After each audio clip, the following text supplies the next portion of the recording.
Réveille-toi, l'émission qui reconnecte à l'essentiel, présentée par Valérie Karchi, coach artiste de l'âme et conférencière, fondatrice de Wake Up and Smile. Bonjour mes très chers auditeurs, je vous retrouve pour une nouvelle émission Réveille-toi, l'émission qui reconnecte à l'essentiel pour éveiller et réveiller des dimensions encore insoupçonnées en vous. Alors aujourd'hui, j'ai l'immense privilège de recevoir une écrivaine, praticienne et conférencière qui décode le temps et décrypte l'espace comme un acupuncteur lit un pouls. C'est fascinant, déjà rien que ça. Elle a développé une approche fondée sur l'autonomie individuelle et la pertinence décisionnelle. Ces outils font merveille aussi bien dans des situations quotidiennes que pour l'aide à la procréation ou la clarification de liens karmiques et ancestraux. Elle est l'auteure d'Oser s'accomplir, 12 clés pour être soi. Et aujourd'hui, elle vient nous parler de son dernier ouvrage, sorti dernièrement, Debout, la force de s'incarner. Bienvenue Marie-Pierre Dillensinger. Merci. Alors on va commencer l'émission sans plus attendre avec la question vraiment phare de l'émission.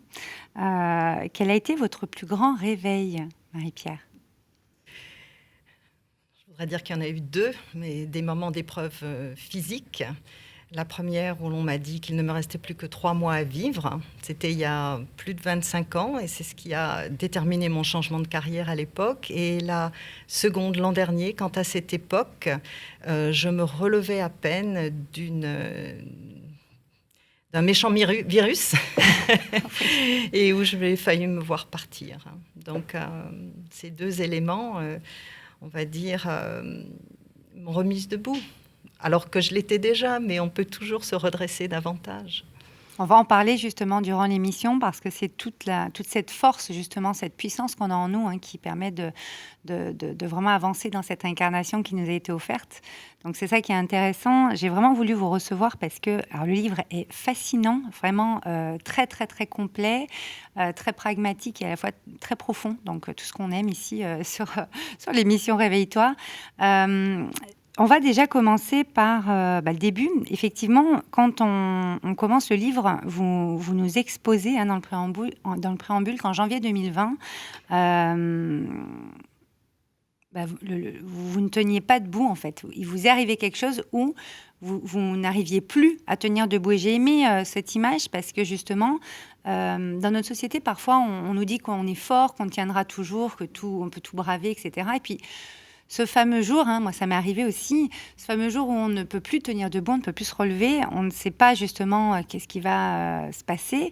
Mais justement, vous commencez le livre comme ça et vous parlez de ce fameux vide qui se crée. J'ai beaucoup aimé le fameux vide. Et j'aimerais qu'on en parle parce que je pense qu'actuellement, avec tout ce qui se passe, il y a quand même pas mal de monde qui aurait soit besoin de faire du vide, soit qui ont un grand vide et qui ne savent pas quoi en faire. Donc, j'aimerais déjà que vous nous disiez ce que vous en pensez là-dessus. Sur la question du vide, ce que je peux dire tout de suite, c'est que le vide est la condition du plein.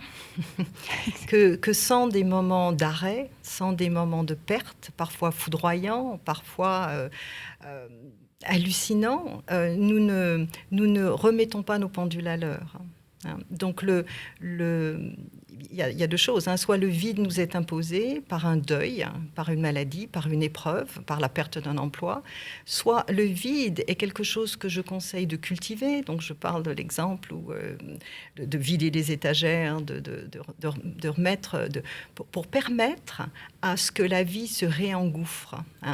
Et alors quand tout va bien, il est difficile d'éliminer, de nettoyer et puis de faire du tri parce que nous sommes portés par une vague qui est puissante. Or, il n'y a pas de vague puissante sans ressac, sans retrait.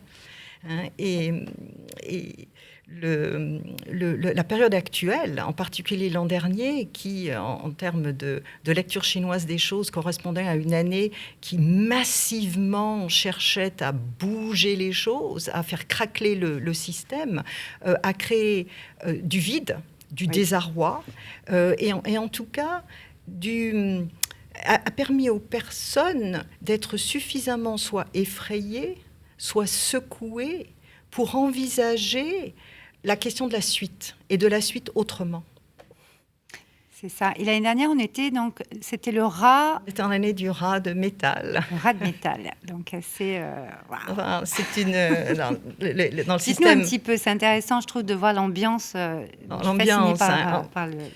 En tout cas, c'est un des pans de la lecture, hein, mais dans le système ancestral de décodage temporel chinois, chaque année a une personnalité. Donc nous rentrons dans une année comme nous rencontrons une personne, et plus nous avons la capacité de caler ce que nous cherchons à faire en respectant la personnalité d'une année, moins nous allons, je vais taquiner, moins nous allons être éclaboussés. Hein. Donc l'an dernier, j'arrivais à Paris, comme tous les ans, depuis plus de 20 ans que je fais ces conférences annuelles qui décrivent l'énergie de l'année, et j'étais prête à annoncer qu'il allait falloir se calmer, qu'il allait falloir se poser, et surtout que nous avions à nous rendre disponibles à ce que nous sommes vraiment, sans nous laisser entraîner par cette vague qui n'arrêtait pas, plus, toujours, tout le temps. Hein? Notre société, la surconsommation, c'est quoi toute cette vague-là pour vous? Je veux dire, la vague, il y a deux choses. Nous étions sur un chemin où nous ne mesurions pas suffisamment, au point de vue individuel, les dangers du succès sur lequel nous voguions. Hein. Nous savions bien que la planète avait besoin d'un arrêt, que nous avions besoin de rentrer dans un mode de fonctionnement à tous les niveaux, hein, plus vertueux, mais sans ce qui nous est arrivé l'an dernier, il est possible que nous soyons encore tous à nous agiter autant qu'avant. Hein. Donc là, on n'est plus dans l'année 2020. Alors, on est dans quoi cette année en 2021? Dans l'année 2021, dans l'année du bœuf de métal. Alors, si on s'arrête à ces métaphores, on va rire, hein, on va se dire ce sont des lectures qui seraient trop superficielles. Mais en fait, derrière ces métaphores, il y a toute la complexité de la pensée énergétique chinoise. Il y a des liens évidents avec la médecine traditionnelle chinoise. Et ce mode de pensée pose l'année actuelle, bœuf de métal, comme étant juste après les secousses du tsunami de 2020, comme une année nous demandant de rentrer en mode constructif. Et constructif, c'est d'abord d'accepter d'être patient, un petit peu plus que d'habitude, de voir comment nous pouvons chacun, à notre niveau, proposer des solutions aux problèmes que nous avons, qui n'est pas forcément simple, mais une année comme celle-ci permet à des initiatives individuelles, nouvelles, de se poser, parce que le terreau de l'année est beaucoup plus propice à du renouveau que nous ne le voyons à l'heure actuelle. On le sent hein, en profondeur. On commence à voir. On commence à vraiment. Enfin, moi, je le sens depuis un bon moment, mais ça fait plaisir à entendre. Je pense que pour vous aussi, mes très chers auditeurs, parce qu'on a réellement un rôle, hein, chacun, à jouer cette année. Hein. En fait, on l'a toujours eu. Oui, bien entendu, mais enfin là, on vient nous sonner les glas quand même. Hein. Et nous avons oublié la puissance, on pourrait presque dire aussi, d'un sourire fait à un voisin, d'une course qui est portée pour quelqu'un. Je vois de plus en plus de personnes qui s'abstraient, qui arrivent à s'abstraire de nouvelles difficiles, les news, recyclées en boucle, où nous nous retrouvons cantonnés dans nos peurs. Je pense que moi, je ne dis pas que la peur n'est pas utile. Hein. Un animal qui n'a jamais peur, il finit par se faire manger. Oui. Mais le fait de pouvoir nous reposer les questions essentielles, qu'est-ce qui compte ? Finalement, qu'est-ce qui compte, hein? Et ce qui compte, c'est quelques personnes, quelques lieux, d'arriver chaque matin à se lever en ayant envie de faire ce qu'on a à faire dans la journée. Donc là, il y a un point forcé de retour à l'essentiel qui est douloureux, mais qui, sur le long terme, je pense qu'on se souviendra de 2020 comme l'année du rebond, ou du début du rebond. Permettant de redistribuer les cartes. Alors, ce qui est difficile, c'est que le passé est passé et on a bien conscience qu'on ne va plus le retrouver.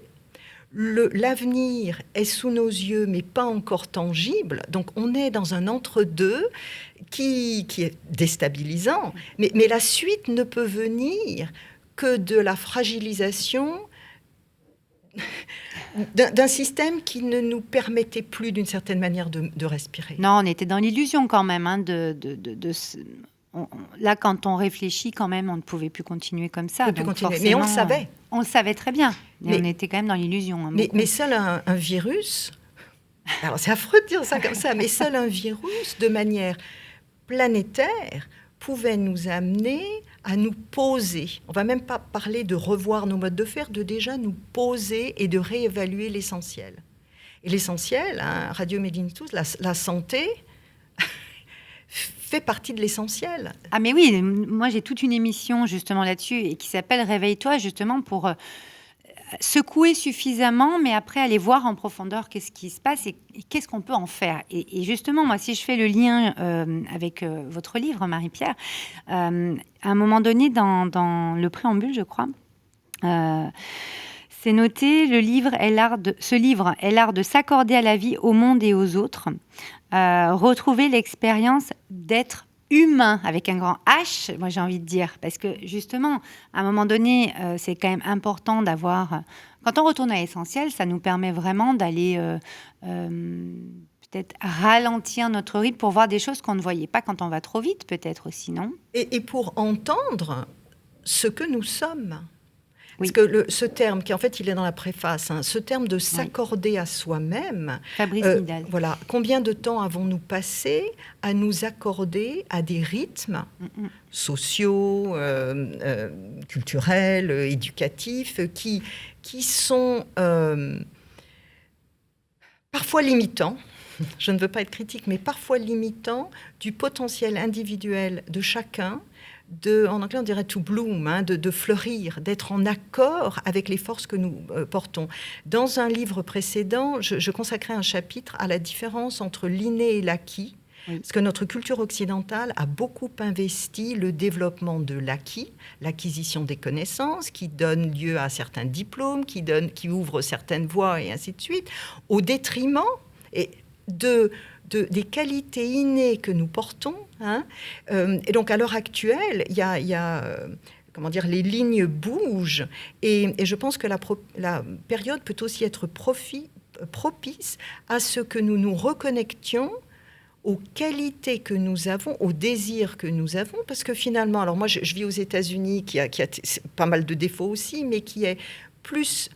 un petit peu en avance, on va dire, capable de favoriser une initiative individuelle. J'arrive pas à trouver un boulot, j'arrive pas à mon CV, hein, mais finalement, je sais faire tel type de gâteau. Je me lance et je vais pouvoir vivre de cette activité. Hein. Mais la non prise en compte des forces de vie, qui en général s'expriment par nos talents propres, est une cause de démoralisation. Et dans cette pensée chinoise, si vous n'êtes pas en phase avec vous-même, vous allez être moins joyeux, vous allez avoir moins envie de vous lever le matin, vous allez peut-être être moins performant, mais aussi, c'est comme si ça provoque une attaque sur votre longévité, sur vos forces de vie.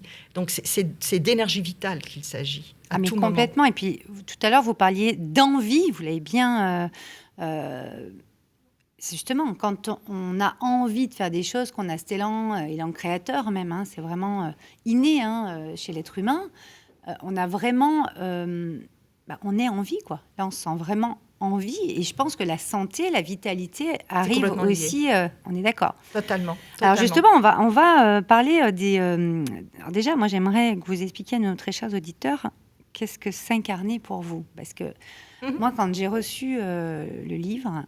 Bon, debout, déjà, ça m'a énormément parlé. La force de s'incarner, je pense qu'il faut avoir beaucoup de courage quand même. Hein, oui. Pour s'incarner. Il faut alors, on est venu s'incarner, mais quand on est incarné, c'est quoi s'incarner? Alors, pour moi, s'incarner, c'est être vraiment en alignement avec ce que nous sommes. C'est-à-dire d'avoir fait le tour de ce que nous pouvons faire et puis de ce que nous ne pouvons pas faire. Hein. Selon les modes de pensée, on va se dire que quand même, on a une vie, peut-être une autre vie, mais s'incarner, c'est vraiment, après avoir été attentif, des fois ce sont des maladies ou des accidents qui nous le provoquent, mais après avoir été attentif à ce qui nous donne envie de nous lever, de faire, je pense que nous avons une responsabilité de mise en cohérence de notre être avec ça et de nous aligner avec ça. Donc pour moi, s'incarner, c'est être... qui est la condition de vivre. Oui. Et pour moi, il n'y a pas de grande vie et de petite vie. Hein.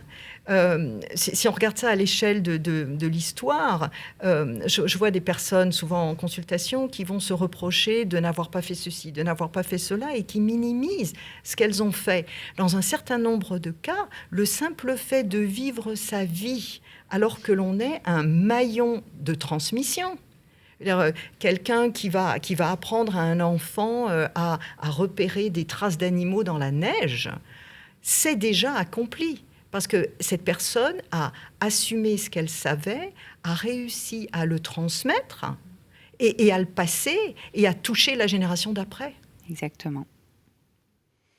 Alors, vous parlez de clés d'incarnation aussi. On ne va pas pouvoir tout dire, mais je vais quand même prendre différents axes parce que ce livre est d'une complétude hallucinante. Merci. Vraiment, c'est fascinant. Donc, je vous invite vraiment à le commander. Je vous mettrai le lien, mes très chers auditeurs, parce que là, je l'ai entre les mains. Je vais le montrer d'ailleurs à l'écran si vous regardez la vidéo. Nous avons toujours les émissions Réveille-toi en vidéo. Donc, c'est toujours très intéressant de pouvoir se voir. C'est quand même mieux.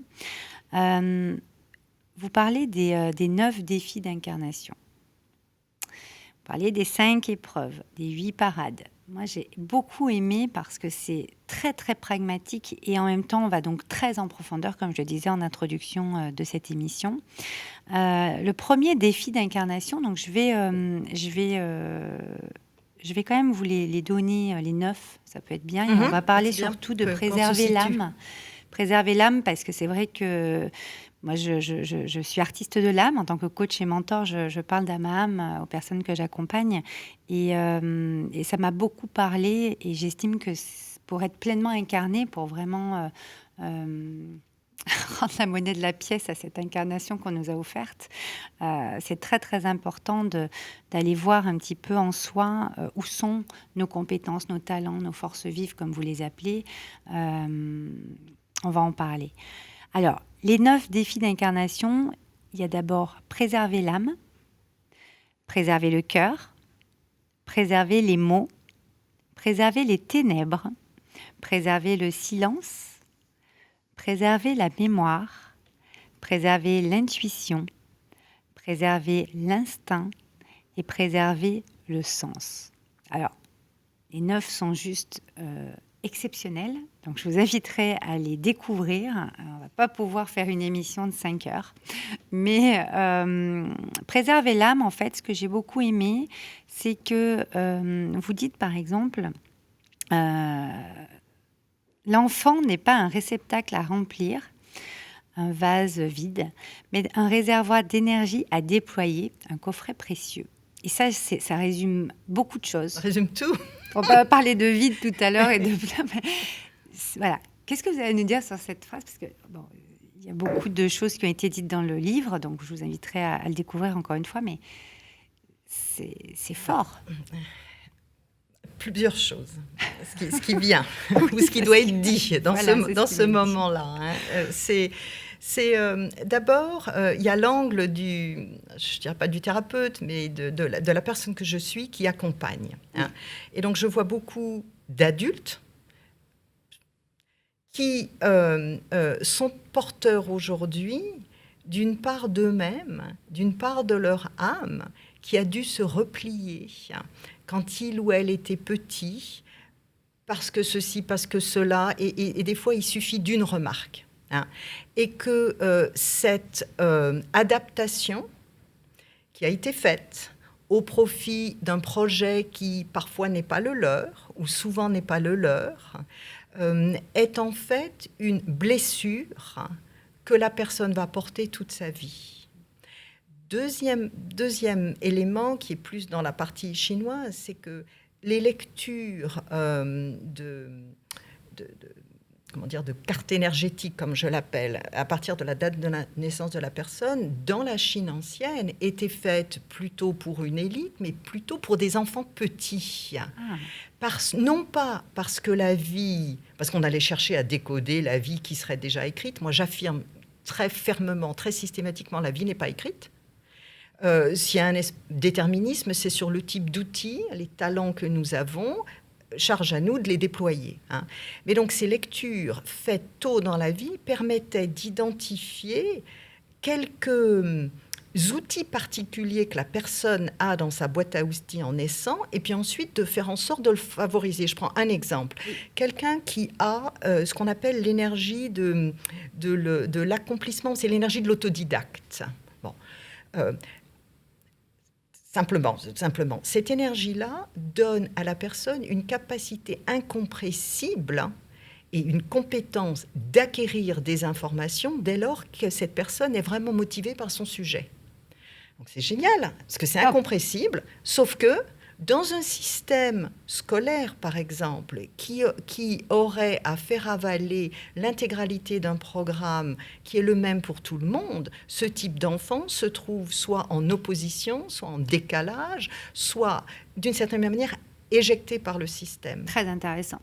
Très, très intéressant. Et ça crée des souffrances sur le très long terme. Donc de pouvoir à un moment donné nommer cette qualité, on va dire le plein de la qualité qui leur a été présenté comme un défaut en creux, est extrêmement potentialisant. Donc moi, avec le livre, j'appelle à ce que nous partions chacun comme des détectives en piste pour retrouver ces morceaux d'âme qui sont cachés dans un tiroir ou qui se sont endormis avec la mémoire de quelqu'un qui n'a jamais su nous sourire. Mais vous parlez d'aventurier à un moment donné, je ne sais plus où. Tout à fait. Moi, je dis souvent, la vie ne vaut d'être vécue que si on l'aventure, mais c'est vraiment ça. Parce qu'à un moment donné, il faut aller oser expérimenter ce pourquoi on est fait finalement. Mais il faut le bouquin précédent s'appelait « Oser ». Parce que vous disiez, il faut du courage. Oui, il faut du courage, mais quand on voit le prix payé à une adaptation à tout prix, à des situations qui ne nous conviennent pas, je dis, le courage, il est... de se défendre. On peut se poser la question, puis je ne vais pas y répondre. Mais le courage que nous avons tous déployé par moments dans nos vies, et tout le monde, il n'y a pas une personne qui est indemne d'une situation comme ça, moi y compris, pour nous adapter à des situations qui sont en fait blessantes. Et donc pour moi, ce n'est pas simplement notre énergie, pour moi ça touche à l'âme, le fait d'être déconnecté d'une part de notre vibration. Ben c'est exactement ça, notre vibration première, j'ai envie de dire, parce que finalement on a quelque chose qui fait qu'on sait, on a envie, on sait.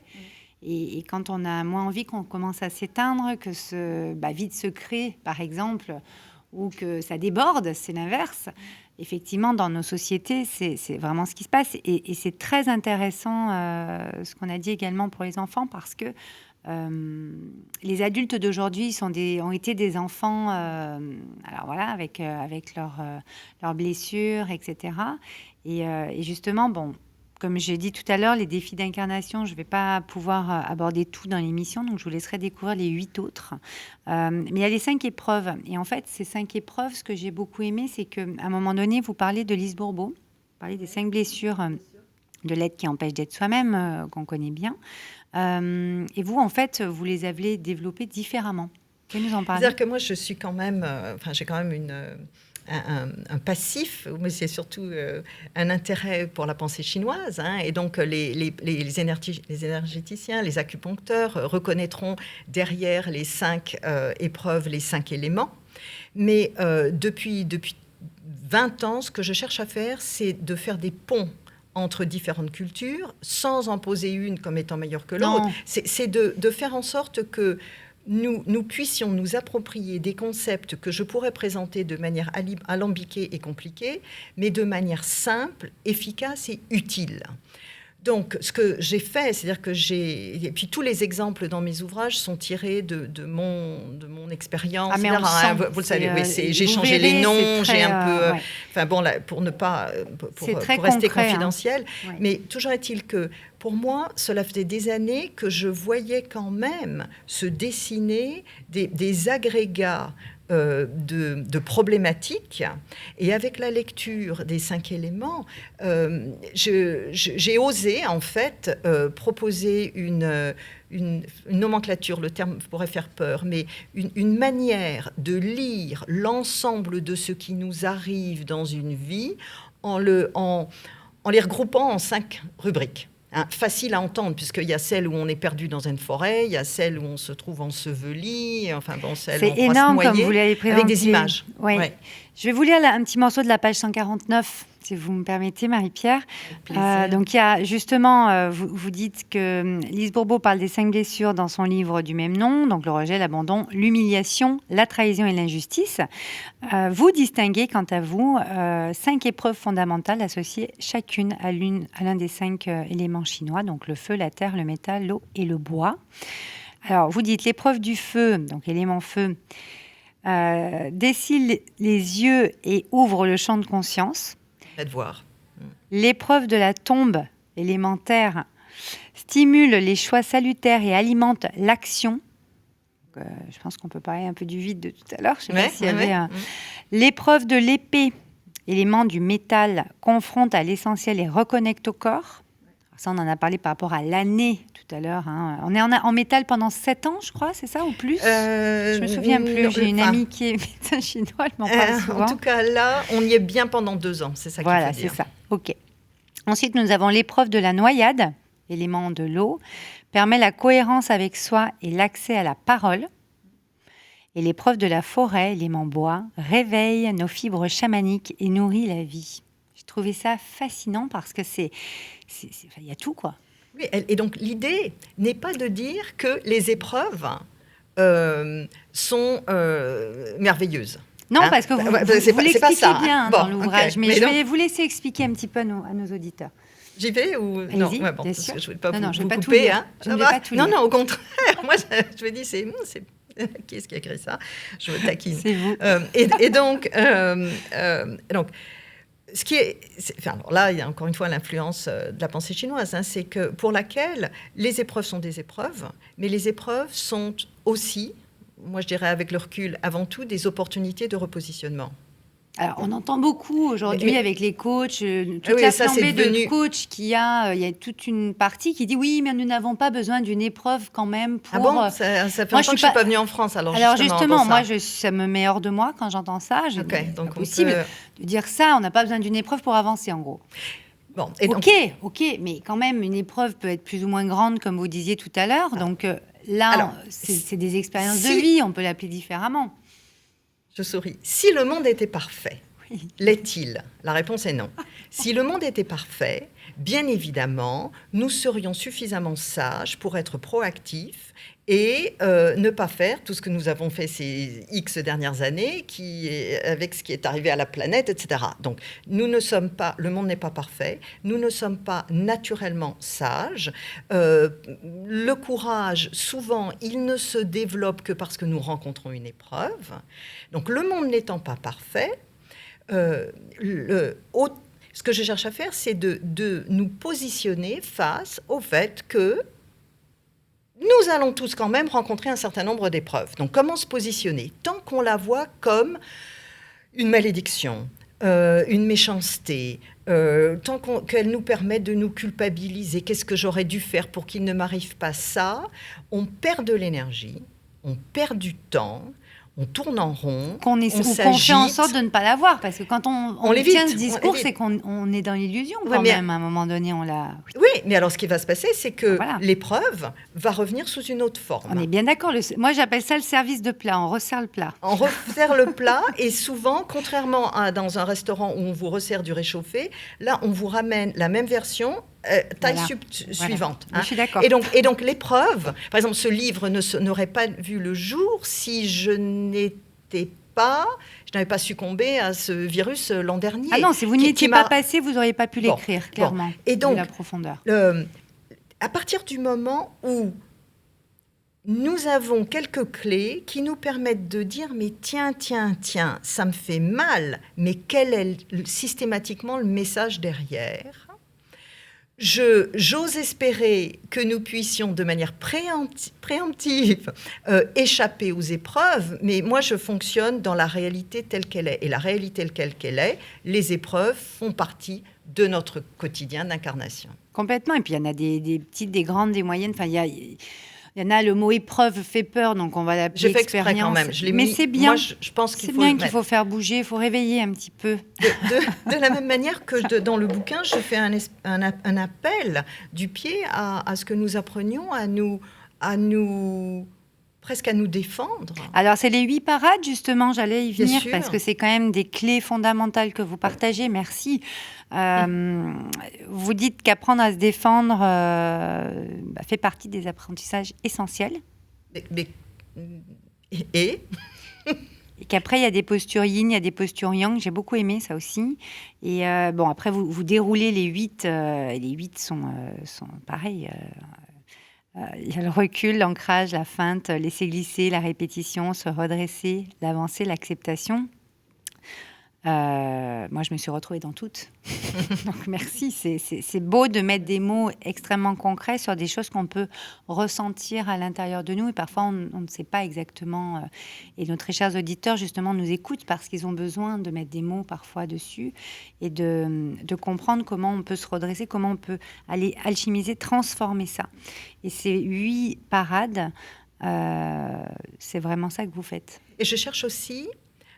Enfin, je ne sais pas si je cherche, mais l'un des effets dont on témoigne, c'est déculpabilisant. Parce que nous sommes dans une culture où il est important de ne pas perdre la face, où il est important d'assurer, il est important d'y aller, d'aller au feu et au combat. Or, si l'on considère que c'est la préservation de la vie et de sa qualité qui est l'objectif, dans un certain nombre de cas, d'éviter une situation ou de laisser glisser, j'ai souvent l'image du canard, il pleut, ça glisse sur les plumes, de se transformer en canard, est en fait efficace. Et il n'y a pas à se culpabiliser de ça. Pas du tout. Remettre un petit peu les choses dans un ordre plus naturel, quoi. Parce que c'est vrai que là, quand vous expliquez justement la partie de laisser glisser, vous dites qu'il n'y a aucune prise à l'énergie adverse. Ça veut tout dire. Toujours être en prise. Enfin, on parle beaucoup de lâcher prise en développement personnel actuellement, mais lâcher prise, c'est à un moment donné, laisser couler, laisser glisser. Peut-être, moi, je dis souvent dans mes coachings, faire silence déjà. C'est dire beaucoup quand on fait le silence. Et vous en parlez aussi dans l'ancrage aussi. Mais c'est pas simple de tolérer le silence. Non, mais on n'a pas été habitué. Encore une fois, on n'a pas été. Je pense qu'il y a des je ne sais pas comment on peut appeler ça, des codes à revoir, des choses à remettre. Il y a le livre à lire. Ah là, c'est clair. Enfin, là, franchement, vous avez une mine d'or. Et puis, encore une fois, les 8 parades sont... on sent dans votre incarnation toute la partie énergétique chinoise, parce que c'est très droit, carré et à la fois très profond. Vous savez, c'est comme avec les méridiens. Je ne sais pas ceux qui ont fait la médecine chinoise déjà. Hop, ça circule. Enfin, c'est fascinant. Et je souhaitais qu'il soit simple et efficace. C'est exactement le cas. Vraiment, c'est pour ça que je vous le conseille, parce que tout le monde aujourd'hui se pose certaines questions et je pense qu'il y a un vrai virage à prendre. Il faut vraiment se réveiller. Mais pour se réveiller, c'est important de s'ouvrir, de s'éveiller, de s'ouvrir en conscience, d'ouvrir un petit peu nos œillères, d'ouvrir un petit peu notre esprit, vous l'appelez ça comme surtout votre cœur. Et donc justement d'aller voir un petit peu ce qui se passe en vous et de trouver ces clés. Alors celles qui vous iront dans l'épreuve que vous venez de vivre ou que vous êtes en train de vivre. Mais je vous conseille vraiment d'aller commander tout de suite Debout, la force de s'incarner de Marie-Pierre d'Hélène Seger. Ce livre donc vient de sortir et il fait partie d'un trio, on va dire, d'une trilogie, je ne sais pas comment on peut dire, mais il y a 3 tomes en fait. Alors c'est lesquels ? Comme alors, ça, on saura un petit peu. Oui, ce livre, ça, c'est le retour aussi que j'ai des lecteurs, en fait. Il y a un premier ouvrage qui est paru il y a 4 ou 5 ans qui s'appelait La Voie du Feng Shui, donc qui parlait de l'espace et du temps aussi. Le deuxième est Oser s'incarner, 12 clés pour être soi, paru il y a 1 an et demi avant.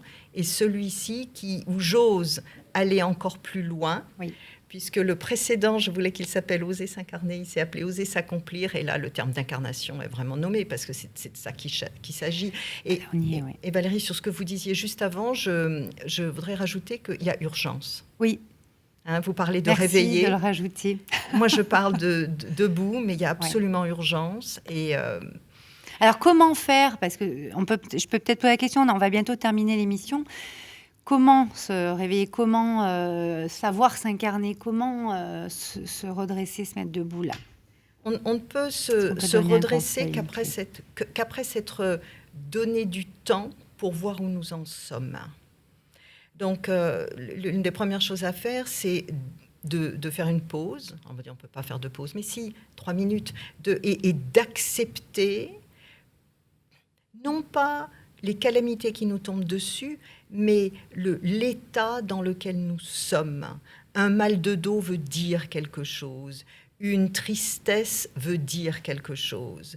Et il y a toujours l'idée derrière, mais il va falloir combien de temps pour que je puisse vivre là où je veux? Il va falloir du temps, c'est vrai. Mais nous avons accepté qu'il n'y a pas de malédiction d'incarnation. Et non, surtout pas. Bien sûr que non. Ok, alors on peut vous retrouver donc sur votre site mpdylanseger.com, je le mettrai en descriptif, et powerspaces.com. Vous allez pouvoir commander les ouvrages, vous allez avoir aussi des actus régulières. Je sais que vous faites des conférences, je crois, tous les 15 jours. Enfin, il y a des séries de vidéoconférences, à l'heure actuelle vidéoconférences, mais en fait sur mon site, il y a une rubrique événements, il y a donc toutes les informations y sont. Je suis pas mal présente sur les réseaux sociaux, j'interviens mensuellement sur YouTube pour parler de l'énergie du mois. Enfin bon. Vous allez pouvoir découvrir tout ça. Je vous mets tout en descriptif, mes très chers auditeurs. Un conseil pour garder le smile, pour garder le sourire? Souriez. On ne se pose pas de questions, on y va. C'est clair. Il y a une autre question, c'est s'acheter un miroir et se regarder. Oui. Très, très bien. Très, très bien. Merci. Merci. Alors, le mot de la fin, moi, je vais vous lire une petite phrase très, très simple. Accepter d'être qui nous ne sommes pas et de se faire voler son âme. Vivre, c'est trouver une forme. Friedrich Hölderlin, c'est ce que vous mettez dans le livre. Et moi, je vais finir là-dessus parce que c'est important que quand on a été touché à notre fond, de donner forme aux choses pour s'incarner. Merci beaucoup, Marie-Pierre. Merci à vous. Je vous dis à très bientôt. Tout est dit. Réveille-toi, l'émission qui reconnecte à l'essentiel, présentée par Valérie Karchi, coach artiste de l'âme et conférencière, fondatrice de Wake Up and Smile.